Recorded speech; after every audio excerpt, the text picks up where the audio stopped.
we don't keep a facilitator waiting, and of course, the recording always be available for everyone. Good afternoon and welcome to our webinar. My name is Anna.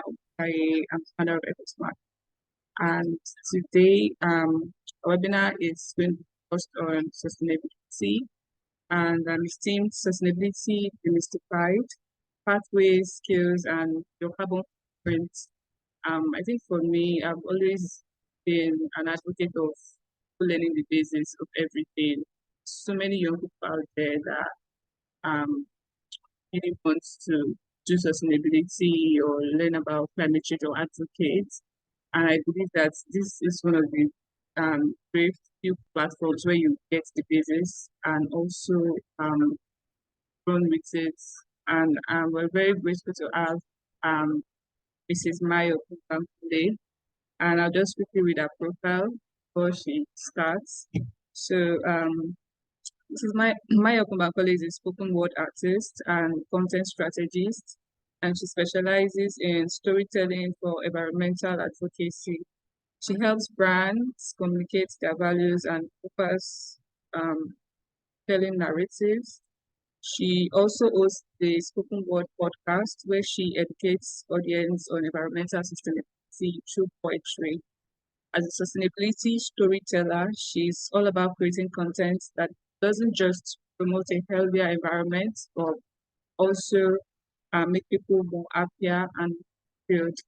And thank you very much, Ma, for joining. Over to you, Mrs. Thank you so much, ma'am. Thank you, team. Thank you for having me. I'm happy to be here. And of course, that has to do with sustainability. I'm up for it. I'm excited to participate. I hope we can all hear me clearly. So if at any point you can't, just kindly let me know. So when I got the topic and then it says sustainability demystified, and I was thinking, okay, is sustainability a mystery? And of course, the concept of something being mysterious, it shows lack of understanding, lack of clarity, especially now in these times that we're talking about climate action, climate change, environmental regeneration. So sustainability is sort of a buzzword, everybody is talking about it, but really, do we understand it? So what exactly is sustainability? From my definition here, it says it is the practice of meeting the needs of the present without harming the ability of future generations to meet their needs. So presently, and that's why we have resources. We use resources to meet our needs in production, in consumption, all right? But sustainability says in meeting your needs, in producing, in consuming, do not exhaust resources, because natural resources are not infinite. They are not eternal. They are finite. Okay? And it's a shocking truth. It's a shocking reality that if we're not careful, we can exhaust natural resources. That means we can wake up one day and then we can no longer consume things. We can no longer create, produce. It's scary, really. And that shouldn't just scare us. I think it should even scare us or motivate us into action. That we are not the owners of the things we have now. We are loaning them. We have loaned them from those coming behind us. Okay? I made an example one time recently this week on LinkedIn, and I said that a simple way to explain sustainability is, imagine your child waking up crying and asking you,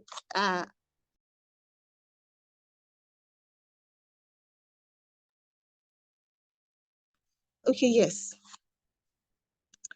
So imagine your child wakes up in the morning and then starts crying, and the child is asking you, is there food they would like to eat? And then you check your pantry, you check your kitchen, there's nothing, everywhere is empty. How would you feel and then you realize that, oh, that's true. Yesterday we finished eating all the food in the house. Even there's no food stuff, nothing at all, no water, no money in your purse to go out to the store and get something for the child. So the future we're talking about is not an abstract phenomenon in time. The future is human. Tomorrow is living and breathing because it's a person. It's a person. It is your child. It is my child. It is your grandchild. It is my grandchild. So how are we using resources? This is just, a reminder that sustainability is not a buzzword. Okay, it is not an abstract thing. It's a real phenomenon. It's a real ideology, and everybody needs to align whatever they do with sustainability. So it is about using resources carefully so that they don't run out.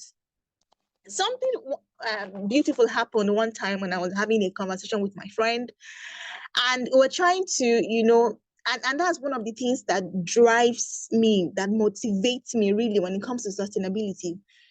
And I'm a Christian, okay, and the Bible says when God made man, God gave man a dominion mandate. It says, be fruitful, multiply, and replenish the earth.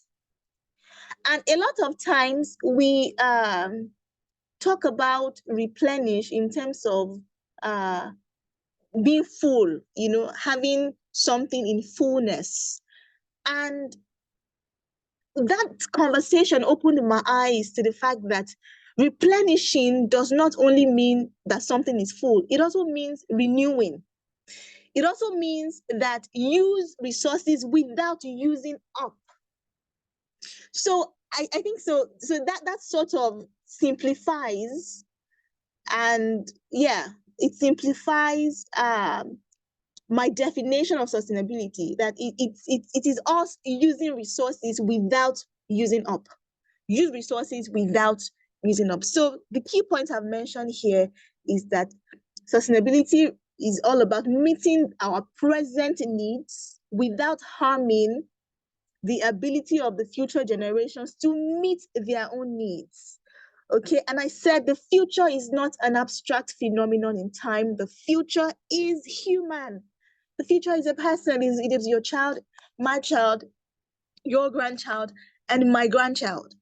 Now, we talked about the pathways, and the pathways are the processes. They are the means through which we can attain sustainability. And here's the thing, I like to remind those of us in the sustainability sector, all of us who are always, advocating for green this, green that, that sustainability is not just one way. It is not only about the environment. So what are the pathways? The pathways, we have three pillars or dimensions. We have environmental, we have economic, and then we have social. Do you see?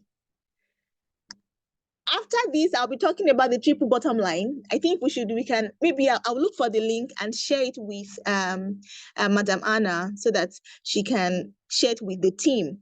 So we can all see the video on triple bottom line, and even more, I'll share more resources on that, articles, so we can gain more clarity on that subject. So talking about the pathways, the processes, the means through which we can attain sustainability, we're talking about three pillars, three dimensions, and we talk about environmental, economic, and social. Environmental in terms of the planet,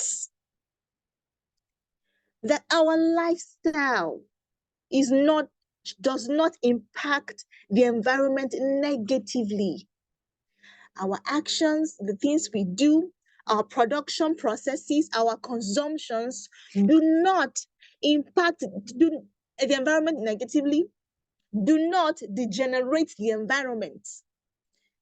Very important, because a lot of times, I think it was when Eco Village had their webinar that Madam Anna she asked a question and said, how many of you, discard your waste mindlessly? You just you just discard anything anywhere without thinking twice.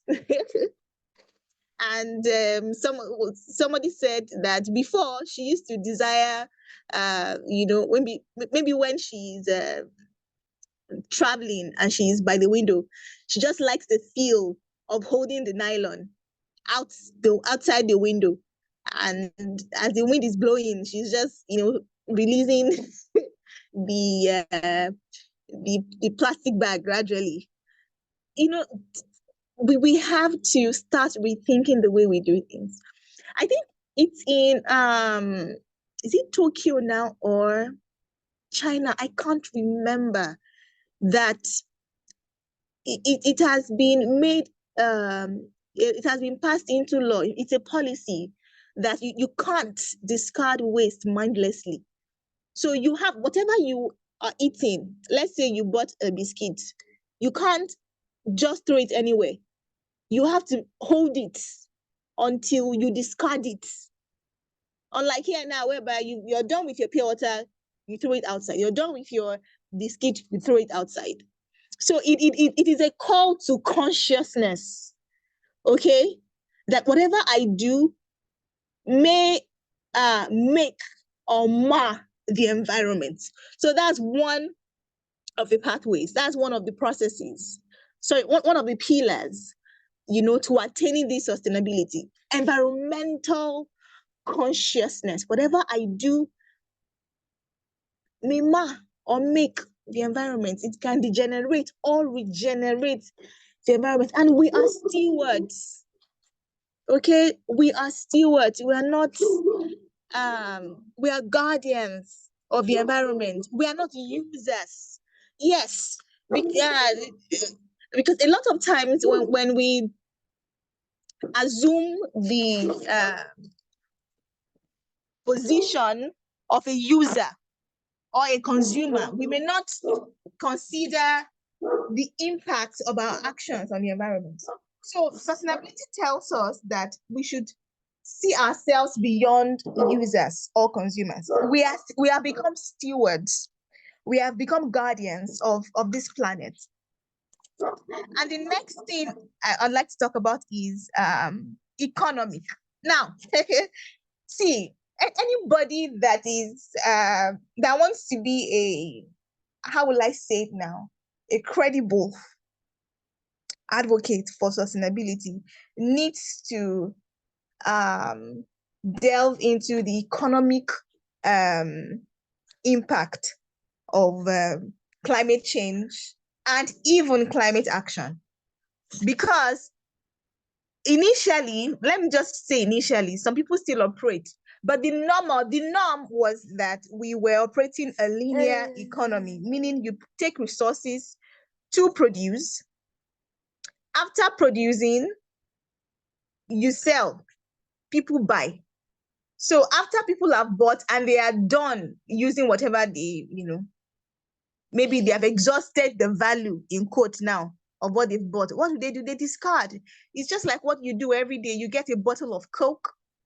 After you've exhausted the content in the bottle, what do? You discard it, because it means you no longer have use for it. But circular economy says no. We have to keep resources in motion, okay? Look for a way to keep things in the economy. Nothing ends. There is no end. So it also goes back to designing, how we design our products. That's another thing. So the economy pathway here says circular economy. Okay, there is no waste in the circular economy. Now, another angle to this that we can't but mention is that, do you know that the only time our impact on the environment was, how will I say it now? The negative impact of our actions on the environment was reduced. The time it dipped was during COVID-19, during the lockdown in 2020. And what happened during that time? Human activities rather reduced. And not only did our negative impact reduce, another thing that dipped during that time was the GDP, economic growth. So what are we saying? Are we saying that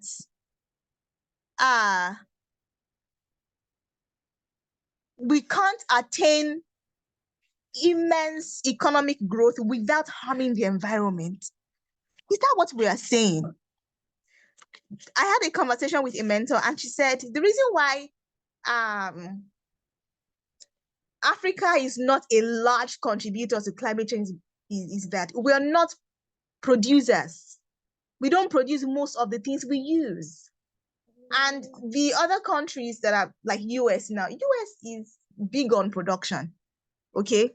So does that mean that if we will reduce our carbon footprint, it's going to affect the economy? So that is still in research. So there'll be trade-offs, okay? There'll be trade-offs. And that's when we talk about carbon markets, whereby we can remove the carbon we have emitted. Awesome, but it's a lot of economics, calculations, data, statistics. And we need to start thinking pragmatically. Yes, advocacy is beautiful. It is. It's awesome.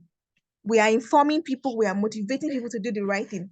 But advocacy is not enough if it does not transform. Advocacy is not enough if it does not translate into things we can, measure at the end of the day.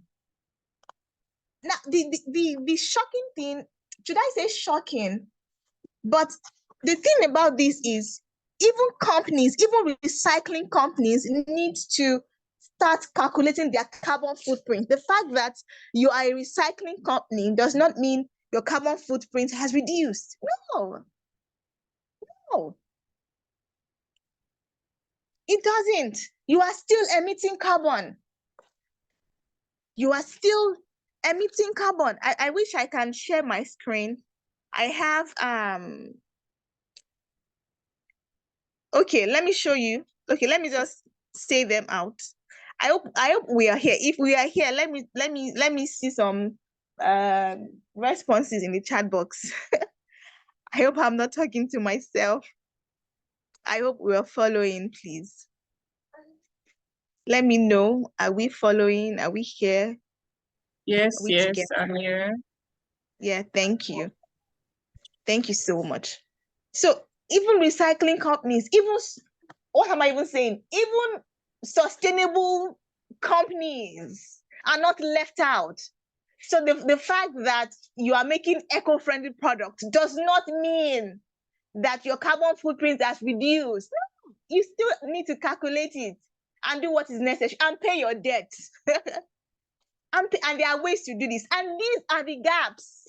Should I call them gaps? These are the opportunities for those of us who want to be more than just talking about it in terms of advocacy, but you want to offer pragmatic solutions to this problem. These are opportunities. Talking about being an ESG consultant, environmental, social, and governance, you want to help companies measure their carbon footprint. You want to help them measure their environmental, social, governance impact in the environment. These are the opportunities. These are the pragmatic steps. It is not just enough. Even we, not only companies can or should calculate their carbon footprint, even us, even individuals. Let me look for that link. I don't want to forget. Let me send it to the chat. to the chat box on how you can calculate your personal carbon footprint. Really awesome. So these are pragmatic steps, not just talking, not just, going to, I'm talking to all of us, even myself, not just going to schools. Like, for example, now I go to schools to perform spoken word and encourage people about sustainability. It is good because we are motivating them, we are informing them. But it gets to a point whereby our advocacy needs to transform. It needs to translate into real impact. Because at the end of the day, we are the tipping point. And we have to do more than talking. So these are opportunities. Please give me a minute. Let me look for that link so that each of us can calculate our carbon footprint. Okay. So you can do that after the meeting so that we don't get caught up. Hey, don't tear my book. Mom. Okay, I've sent it. Don't stop that. I've seen that. Okay, yeah, I've sent it. So each of us, we should we should calculate our carbon footprint. So these are the opportunities. These are ways we can step in. Let's take courses. Let's apply for fellowships and gain better knowledge on how we can really transform the environment. You can become a consultant to companies on how they can become sustainable. Give them guidelines, help them calculate their carbon footprint and all of these things. Okay? So there are different ways for a company. Hey, my God. It's okay, it's okay. You see, for companies now, they need to look at different things. They need to look at their fuel and energy related activities and calculate it in percentages.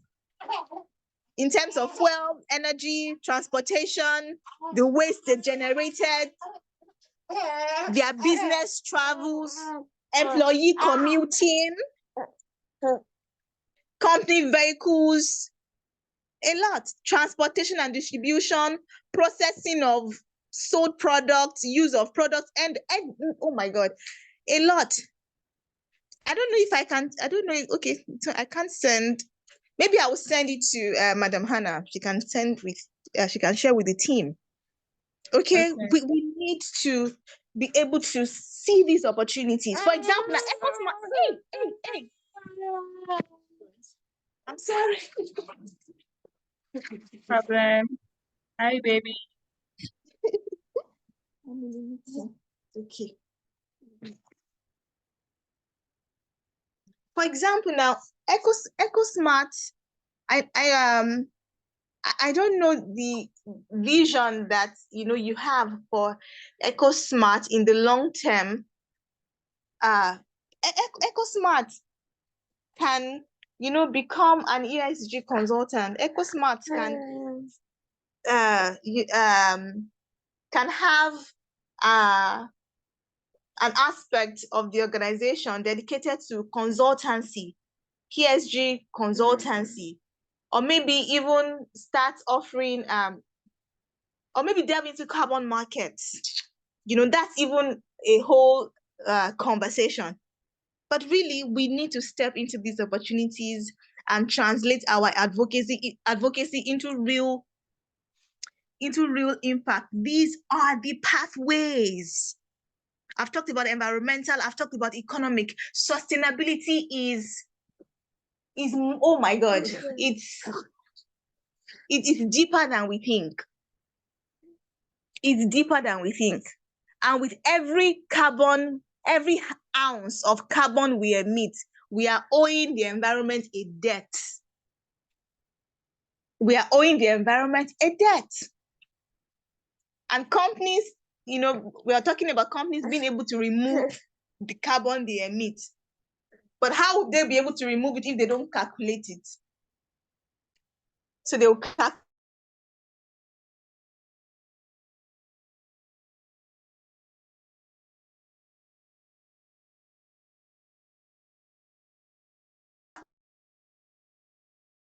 calculate it, then remove it. Even carbon, the tools, we have material assessment and some other. Carbon footprint is just one of the tools of sustainability. So yes, I've talked about environmental, that our lifestyle, our actions, they can make or mar the environment. So we need to start living consciously. The second, I've talked about economic, that sustainability. The reason why many companies do not, maybe they always wave off, am I still here? The idea of sustainability is that they think, they think it's expensive. Of course, it's expensive, but there are ways to go about it. At least every company has a minimum viable action to take when it comes to sustainability. So yes, so there's that. Then we have people. Sorry, we have social. Social. What is the social impact of your organization? So sustainability is not just about the environment, it's also economic, it is also social. It is also now. I think I'm going to discuss more about this.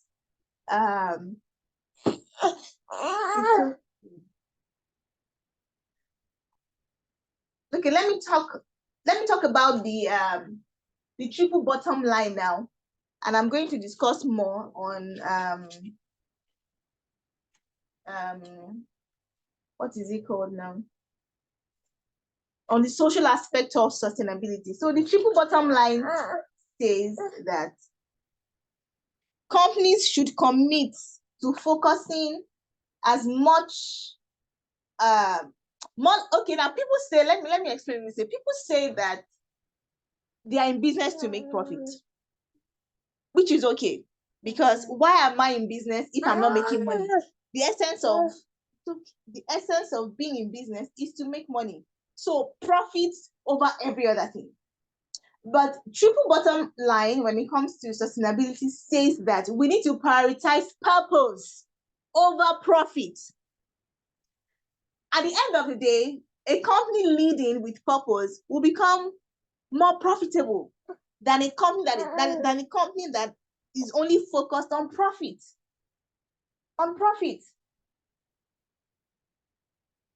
And in fact, a research shows that 33% of customers would like to be associated with a company that is sustainable in terms of their social impact and environmental impact. So purpose over profit. So the triple bottom line, we have three. The first is profit. Of course, you are in business to do what? To make profit.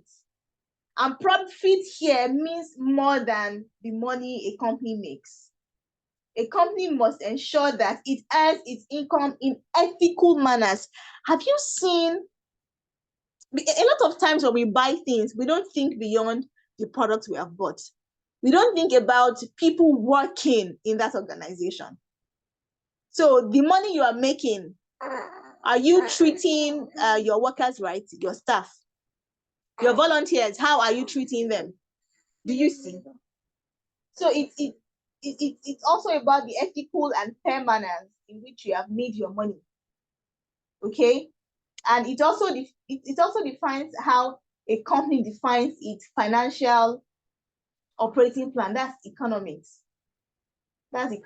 So profit here is more than that. It ensures that how have you made that money. Then people, every individual that is in touch with a company. So now let's say EcoSmart has a top this now. EcoSmart is in Lagos. Am I right? Is EcoSmart based in Lagos? So the community is just budding in Lagos, but mostly in Ibadan. In Ibadan. Okay, so what I'm trying to say essentially is that now anybody that is everyone in touch with EcoSmart What is the impact of the organization in their lives, including the community in which you are based in? Hey, my God. Please give me a minute.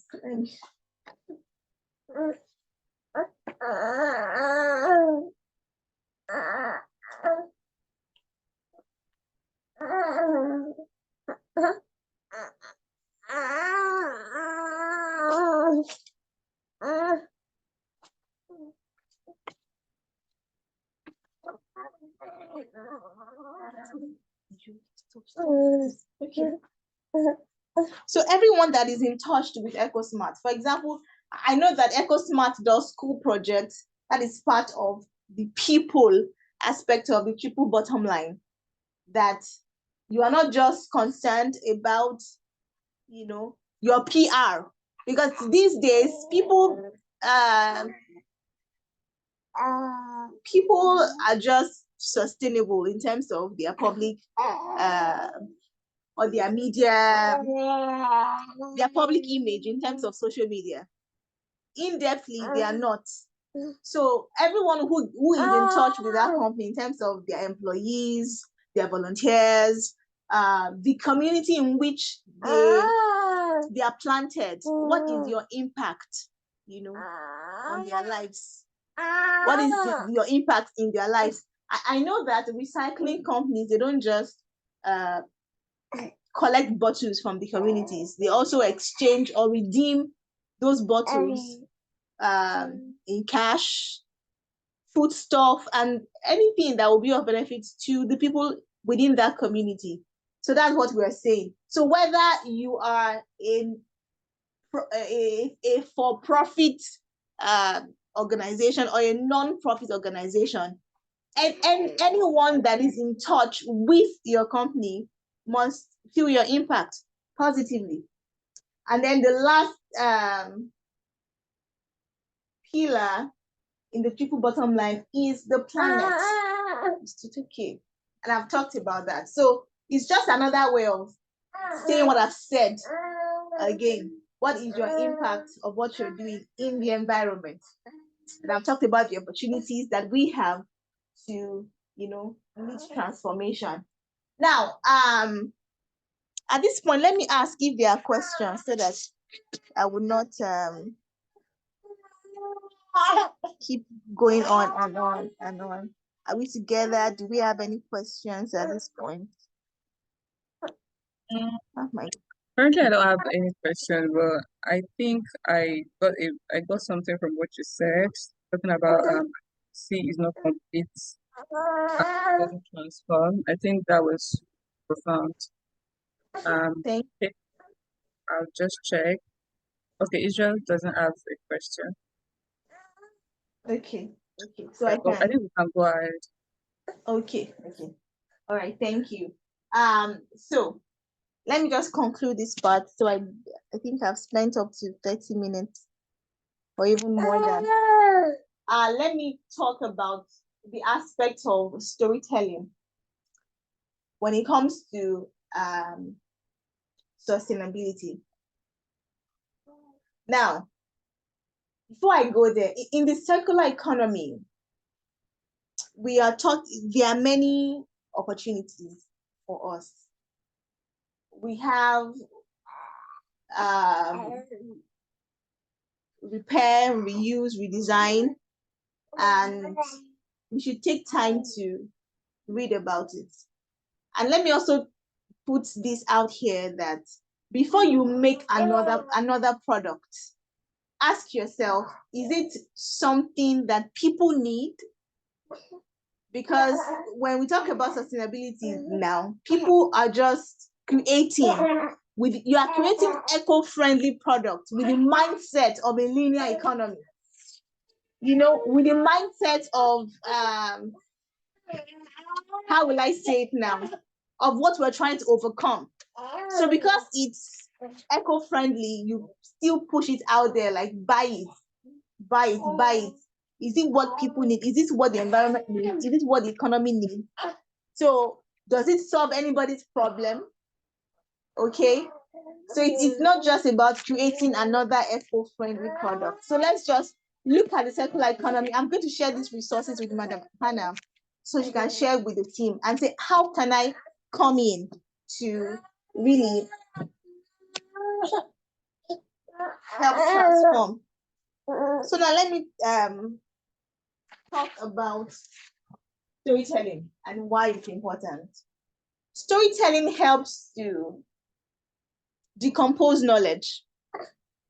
It helps to deconstruct what is complex. It's a way of transforming knowledge into understanding. You know, facts is good, but it is not enough. People need to be able to connect with what you're doing.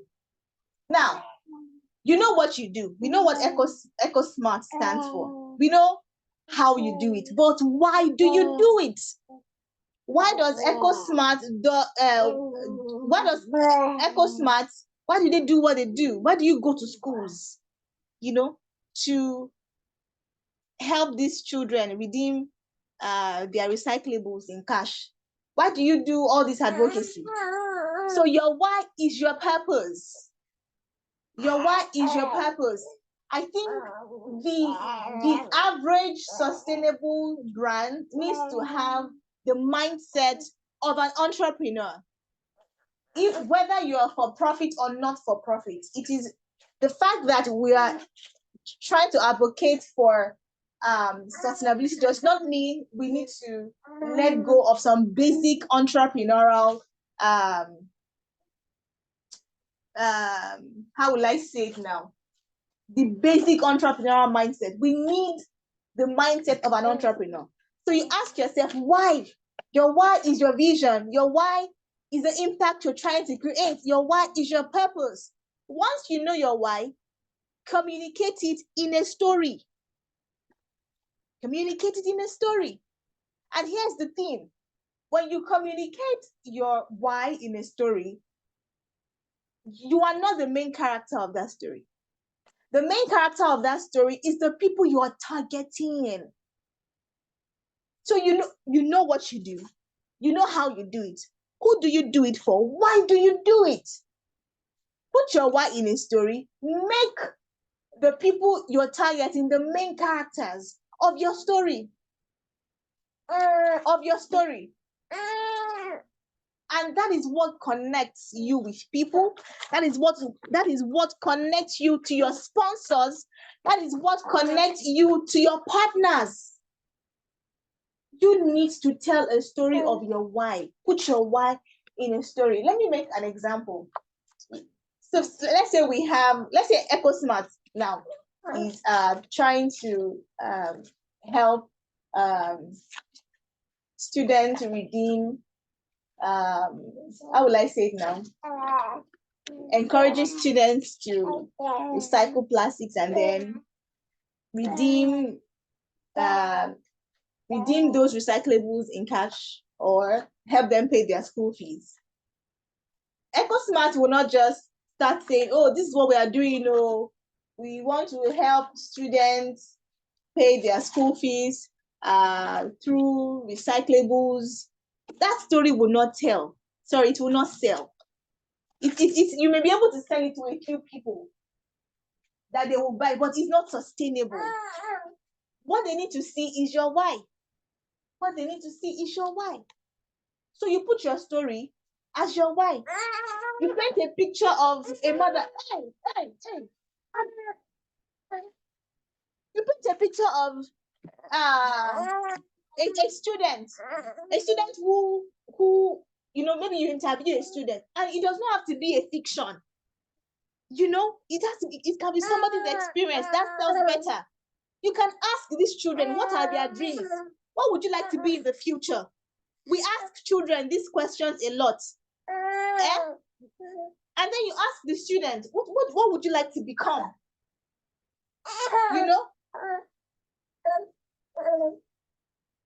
And they tell you, I want to be a lawyer. It might even shock you about how vast these children's dreams are, what they desire to become. And then you share that kind of story with your audience. And look at this child trying to become this in the future. But then there is a hindrance. They can't pay their school fees. Or there's a hindrance. They can't even get good school uniforms. That's the story that sells because it connects. No, people don't want to know that because you are not even the first person, to say we are trying to redeem recyclables in cash for students. Tell their stories. That is what connects. So your why is your story. There is a quote here by Ben Horowitz. Please go down. The first one. Yes. Venture capitalist. Yeah. And he says you can have a great product, but a compelling story puts the company into motion. If you don't have a great story, it's hard to get people motivated to join you, to work on the product, and to get people to invest in the product. So we may not have a product in that regard, but we have a vision. Okay, we have a vision. So put your vision in a story. That is what connects you to the people you're targeting. And in terms of even targeting, not just the beneficiary of the vision, what about people that will sponsor the vision?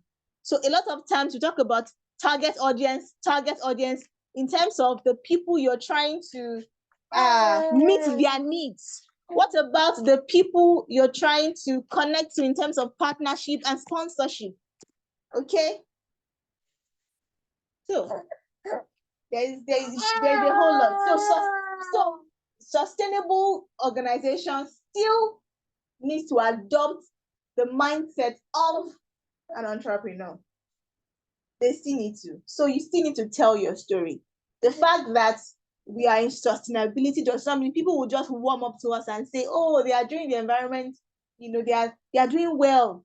They are helping the environment. No, they won't do that. We still need to sell our story to them. So I think let's move on. I think I've talked about how we use that. Yeah, where I said the first step is crucial and will determine how the story should be and what language you should be using. Before you begin your story, spend 5 minutes thinking about who you're targeting. Okay, I think I've talked about that. And I remember I mentioned that who you're targeting is not about people who you're trying to meet their needs. You're also trying to target potential sponsors, potential partners, and potential volunteers. You don't even need just anybody on your team, even if they are volunteers. I am telling you, I have volunteered for some really sustainable, or how will I say it now? Sustainability stakeholders. And the kind of project we worked on, I knew that you don't need just anybody on this kind of project. So even it's your story. So when you're targeting, you're not just targeting people. I'm saying it again. You're not just targeting people who you're trying to meet their needs. You're also targeting potential sponsors, potential partners, and volunteers. And also people who will work with you. And here's the thing: when you have volunteers who are committed to the vision, it will get to a point that EcoSmart will now, take in their volunteers as their staff. That's the power of this thing. That's the power of this thing. That's it, because you know that, oh, they volunteered. I've worked for an organization before that I was volunteering with them, and when they needed to work on a project and they wanted somebody, they needed to recruit somebody to fill that role. They just looked at their volunteers and say, okay, you, we're employing you. That's it. That is it. So beautiful, so awesome, because they have worked with you. They understand the vision. So when you're targeting volunteers who will later become your workers, so awesome. I think let me stop here. I let me take questions and Let me stop here.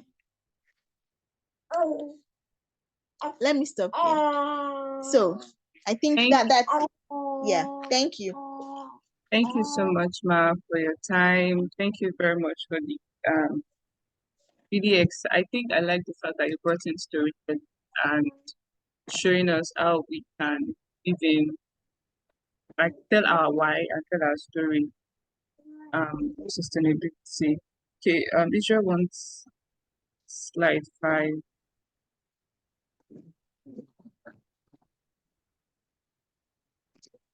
Am I there? Can you confirm? No, no, one more. I should go up. Okay, yeah. You're there now. Yeah. You're there. Okay. All right. Does anyone have any question? You can put in the chat box. Any question? I have a question though. I don't know. I know you've talked about volunteering earlier, but besides volunteering, what way, like if you could give like a pathway to someone really building a career in sustainability, how can that person go about it? I didn't hear. Just share. Please come again. I didn't hear that. Okay, I said that if you can share a pathway, like if you share a pathway, like what's one pathway that you can take in order to have like a career in sustainability or make impact in the sustainability space. I know you mentioned volunteering earlier, but aside volunteering, what other things should I like think young people put in yeah, mind? I think I mentioned then when I was talking about ESG that one can, but here's the thing. Hey, calm down. I talked about being a consultant for companies to help them measure their ESG, environmental, social governance. To also one can, you know, one has to take courses. One has to apply for fellowships so that you can become a professional in helping companies become sustainable. In helping companies become sustainable. So maybe a company is trying to transit into, maybe the way they were operating business was not sustainable. They need to be able to, if they are looking for somebody who can help them become sustainable, we need to be able to position ourselves for that kind of role. So you just we can take courses. Maybe I'll check for some and share them with Madam Anna to share with the team. Take courses, attend fellowship, and these are opportunities for us. Okay. And another thing, another thing is a lot of times we think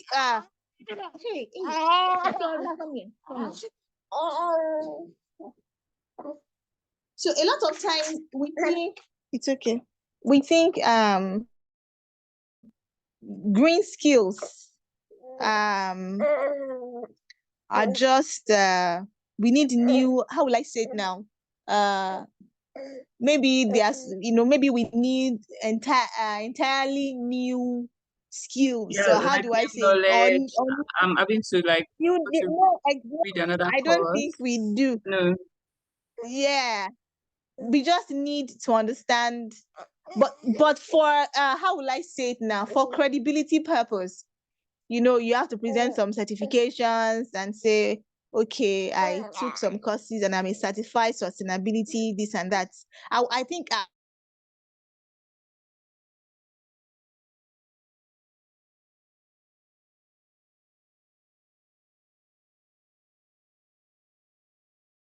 I'm taking one currently. I can't study for them. You hear me? Okay.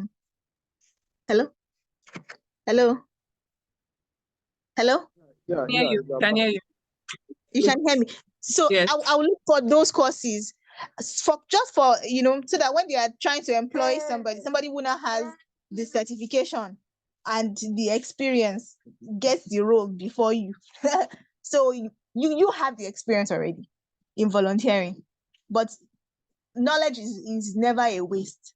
So just have the certifications and then you can apply for these roles. Even remote roles where they are looking for communications officers. I'm telling you, where they are looking for content creators, international roles. Yeah. May we land these roles in Jesus' name. For community management. Mm-hmm. Yeah, community management for green jobs. For True. green jobs, community management. So they are not new roles. They are just the roles we know, just that for a different purpose. For a different purpose. Not the usual kind of jobs that we do. They're looking for community managers, they're looking for Project managers. Yes. Really are in demand now. Yes. They're looking for content creators, communications managers. So they are not new, as it were. They are not new. Let's just position. Positioning is very good.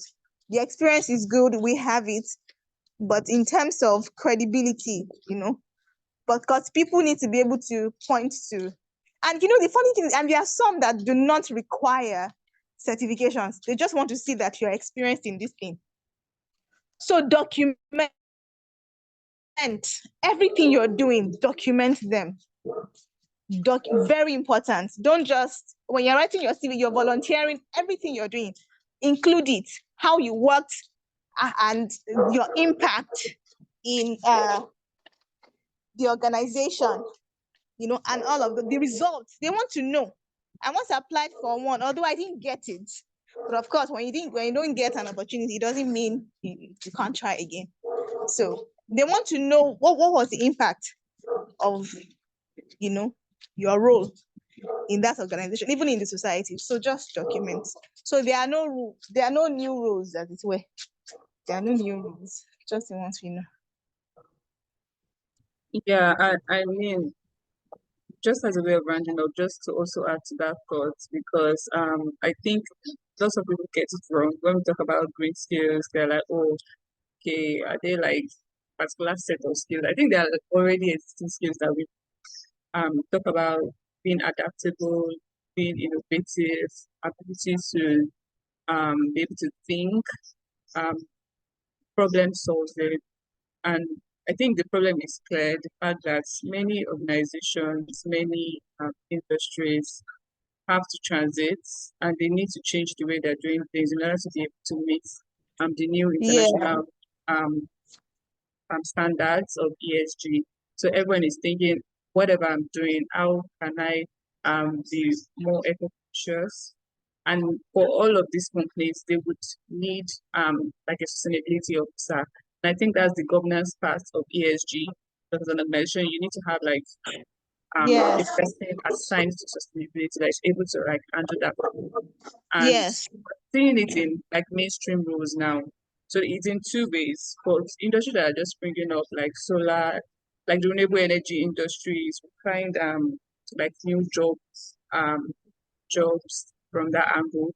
But even for already existing roles, they are now bringing things like, oh, no, normally they could have said, oh, project manager, but now they're looking for sustainable project manager, or they're looking Yeah. for an officer, but they'll say they're looking for a sustainability officer. So there's always that inclusion of sustainability. And I think statistics are showing that when you have like those green roles, you get more pay. So like the demand is higher now and the pay is even higher. And but the main challenge is many people do not have that skills. So it should definitely, like you said, require certifications, you really learning what it entails. And I think platforms like this gives us that opportunity to learn the business.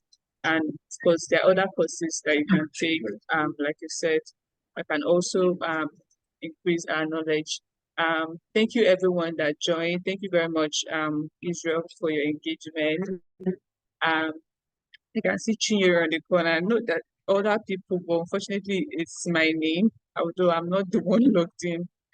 But really, thank you. And so, everyone that might be watching this webinar later, Thank you for joining, for being a part of it, and it was really insightful. I learned so much about like carbon footprint, our um, talking about storytelling, which is really important, like documenting too as young people, very, very important. Because that's one way that you can also use to access higher opportunities. Hoping that we have more of these conversations and more of this capacity building um, platforms for many young that we can plug in and prepare ourselves for the future. And because that's what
Okay.